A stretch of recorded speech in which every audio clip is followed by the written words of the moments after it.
This is example 3 from the Similarity workbooklet. In this example, we have to prove that the triangles are similar in this diagram here below, and hence find the value of this pronumeral g there.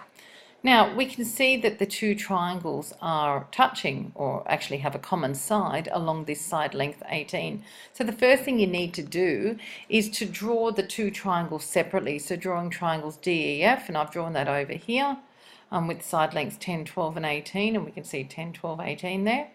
And then we draw a triangle EFG separately over here with side lengths 18, 27 and 15, so 18, 27, 15 over there. Before we start the proof, we can see that we've got actually 3 sides in the first triangle and 3 sides in the second. So we can work with doing ratios of matching sides. But before we do that, we need to see which sides are matching. Now I'm going to look at this first triangle here. Now 15 is the smallest side length in this first triangle over here. So it would match with the smallest side length in the other triangle. Now 10 is the smallest side length in triangle DEF. So 15 and 10, they are matching sides of those two triangles. We can look at the longest side lengths. 27 is the longest side length in this triangle over here. And in the other triangle, 18 is the longest side length. So I'll put green circles around those. So they are matching sides. And that leaves the remaining middle length side, which is 18 in this triangle, with 12 is the middle length side in this other triangle. Okay, so we can start with our proof now. So in triangle DEF and triangle EGF, notice I'm going from the smaller triangle to the big one. You can go from the bigger one to the smaller one, but I've just done it this way.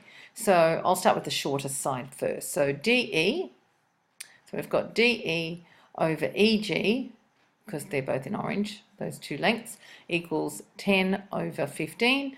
And if we divide them both by 5, we get 2 over 3. And given, because we've been given the side lengths. Then let's look at the middle length sides, the ones circled in blue. We've got DF over EF equals 12 over 8. Notice I'm going from the smaller triangle to the bigger one. And again, if we divide those both by 6, we get 2 over 3. Notice it's the same ratio as what we had above. And we have another pair of matching sides here. So again, going from right to left, we go EF over GF equals 18 over 27. We can divide those both by 9 to give us 2 over 3. Notice that these 3 ratios are the same. So hence we can say that triangle DEF, before I write out this last statement, I'm just going to put in the matching angles. If I put a little arc here, which is between the longest side and the middle length side, I can do the same over here, a little arc between the longest side and the middle length side, and I can put some dots over here between the shortest side and the longest sides. And again, 15 is the shortest side up here, 27 is the longest there. So we've got all our angles marked out as well. So we can say, therefore, triangle DEF, which goes from this 110 to the dot to the arc, is similar to triangle EGF. Again, this side, the pronumeral, to the dot to the arc. Reason, 3 pairs of matching sides are in proportion. The other way we could have got this order correct is we say DEF goes along the shortest side and then along the longest side.